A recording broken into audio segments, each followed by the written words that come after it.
How's it going, gardeners? As you can see, my Boston pickling cucumber is growing nicely and it still has plenty of room to grow. I just wanted to touch on something that's very important with cucumbers. So with cucumbers and zucchinis and stuff like that, for some reason, people think it's some sort of garden trophy to grow like a 17-foot long, 1,000-pound Volkswagen bus size fruit. Well, if that's what you're going for, that's fine. But usually with things you grow in your garden, more often than not, they taste best when they are small and tender. Now, this particular variety, Boston pickling cucumber, I've read everything from like 3 to 6 inches. Well, I like to err on the side of caution and not let them get too big. Well, this one right here is probably just right. That's probably, I don't know, 3.5 inches at the most. And I don't know why my video cut off, but there's another one over here that's just about right. See that? About 3.5 inches. And again, err on the side of caution for best yield, for best taste, and everything. But the thing that's especially important with cucumbers versus other plants, if you let the cucumbers get really big and let them turn yellow and so on, if they get too big like that, it will send a signal to your plant that it needs to stop growing, or it'll basically shut down. So you got there's flowers and cucumbers everywhere, but it'll basically send a signal to the plant saying, don't produce anymore. So that's why it's especially important. It's not just a matter of, hey, what tastes best and what, you should and shouldn't do for production and so forth. It's a matter of your plant shutting down or not. Well, nobody wants their plant to shut down and stop producing. Look at the flowers everywhere. There are flowers all over this thing. It's producing well, growing well. So other than the size for production and taste and all that, it's a matter of as I said, keeping your plant producing for as long as possible. Keep it growing, keep it producing, and get as much fruit out of it as you can over the growing season. So just make sure you keep a very close eye on your plant and keep those cucumbers picked at the right size and don't let them get too big. Otherwise, your plant will shut down and quit producing. And your fruit won't taste as good. And basically, it has a negative effect on everything you would want out of your plant. So if you want to let them grow huge and pick them then, that's fine. It's your plant. But they won't taste as good. It won't produce as many. It'll shut down early. So I just wanted to touch on that because that's a very important thing with cucumbers. So since that portion of the video was so short, I'm going to touch on a couple other things just real quick, just to fill some time here so the video isn't too short. You see, this is just my porch area, right? Just the stuff that's on my porch area.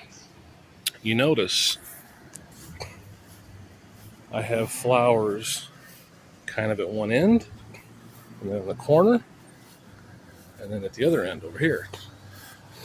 That is to attract pollinators in the widest area possible. And another thing I did is I mixed a bunch of different types of flowers in each pot. So you've got like marigolds, dahlias, nicotiana, a bunch of stuff there. And a lot of people have heard marigolds help with pest control. Well, specifically, it's the French marigolds that people say help the most. So that's what I got here. I just got an assortment of French marigolds and put it in the corner of the porch next to my other stuff. And because I figured, well, I needed flowers anyway, might as well have marigolds. They say they're beneficial. And I did the same thing over here as far as a mixture. Dahlias. Now, the rain hit them really hard, and they're not looking too fantastic. We had outrageous rains. But lantana, dianthus, dahlia, I can't even remember. There's all kinds of stuff in there. I can't remember what that is. Verbena or something. Anyway, there's a whole mixture of 3 or 4 or 5 different types of flowers here. And at the far end, and that's all French marigolds. So everything's set up for pollinators, basically. What was the other thing? So the sun, I'm not going to show you the sky because it wouldn't focus anyway. But the way the sun goes across the sky at my back porch, it works. Now, it doesn't matter over here because there's nothing behind them. There's just the storage shed and a table, basically. Nothing really behind these. But over here, you'll notice the shorter plants I have in the front, the taller plants in the middle, and then the tallest in the back. And that's so nothing is shading anything else. Everything gets sufficient sun. So I just want to touch on those. Another thing I'll touch on really quickly, this Easy Pick Gold zucchini. Notice how it's shaped? That is from inconsistent watering. That's something I couldn't really do a whole lot about because we had such outrageous rains. But this one looks pretty good. So what you'll occasionally get is these zucchinis, for example, will put out so many fruit at once that it just can't form them all. So a few of them will start rotting, start becoming, they just won't look good. They won't form properly. So just cut those off. The ones that don't look right, cut them off. The ones that look like they're doing well, leave those, because you'll still get plenty of fruit off of it during the season anyway. You'll notice here, this is my Michael's Portuguese Monster. That's my lunatic neighbor screaming because they're out of their minds. That's all they ever do is act like fruitcakes. You'll notice how much space there is between the soil and the first branches. That's to cut down on disease, get better airflow. When the rain comes down and splashes up, it doesn't get on the leaves and cause problems as much. So, let's see. Oh, here we go. The poblano pepper right here. Lots of peppers forming, but they say they get 4 to 6 inches. Well, let me just knock that over like a goofball. This is probably only 3 inches. So they're not ready yet, but they're fruiting very well. Look at this. This is crazy. Talk about a tiny okra plant. There's like one leaf and one forming, and there's like 2-inch okra on it. As tiny as it is, that's crazy to me. What else can I babble about? Oh, this area back here. I wish there was a way I could show it at night. It just will not show up at night. In fact, there's one flying around right there. There is an outrageous amount, insane amount of lightning bugs, fireflies everywhere. And that's why I don't want to use pesticides. Because, they say they're on the decline. And I don't want them to be hurt. They're beautiful. I don't know if they're necessarily pollinators, but, and by the way, look at this. One of my Sun Gold tomatoes, one of the best tasting tomatoes in the world, is starting to ripen up. Gotta be careful I don't break stuff as I walk past. So these are all starting to do pretty well. Starting to take off. We're getting, what is this, San Marzano? Yeah. So look at this. Got a nice cluster forming. Look at all those. Ton of them forming. All in one cluster. So this is a gold medal tomato. This is San Marzano. This is, I should just go from the back because then I wouldn't have to. Yeah, that's gold medal. This is San Marzano. This is Juliet. This is black cherry. Love black cherry. This is the ever popular Cherokee purple. And looky here. Look at this little guy forming. Love it. This is not doing as well as I would have thought. I don't know what the deal is with that. That is a super sauce tomato. This is actually growing quite well.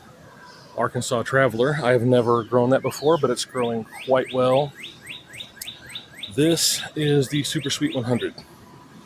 So, as you can see, they're all doing fairly well. No disease. They're growing pretty fast. Starting to put on fruit. And this is sort of a shaded area. So people always say, oh, you got to have full sun to grow tomatoes. Well, really? Because there you go. They may not grow as well or fruit as well, but you can grow them. Look at all the shade. Tons of vines and trees and everything. But yet they're still growing. Probably works best with small fruited varieties, but they will grow and they will put off fruit. So just figured I'd show you guys that because they're all coming in nicely. What else we got over here? Oh, and by the way, I wasn't aware of any of these flowers being fragrant.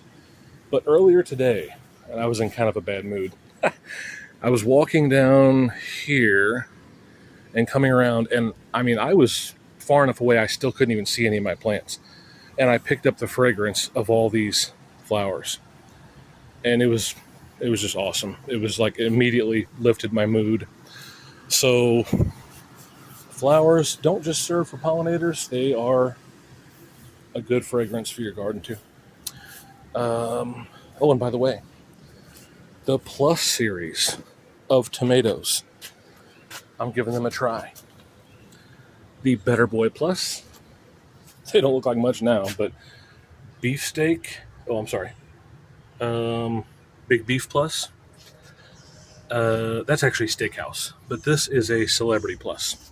So they don't look good right now, but they're the Plus series, which means most of them, they say they have better taste, better production, better disease resistance, and so on than the original. So you got Celebrity Plus, Better Boy Plus, and so on.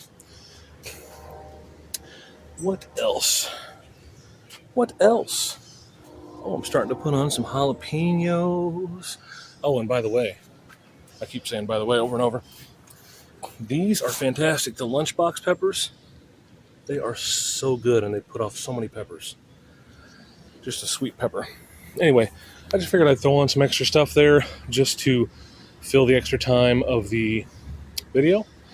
And I'll leave it at that. I'll make another video soon.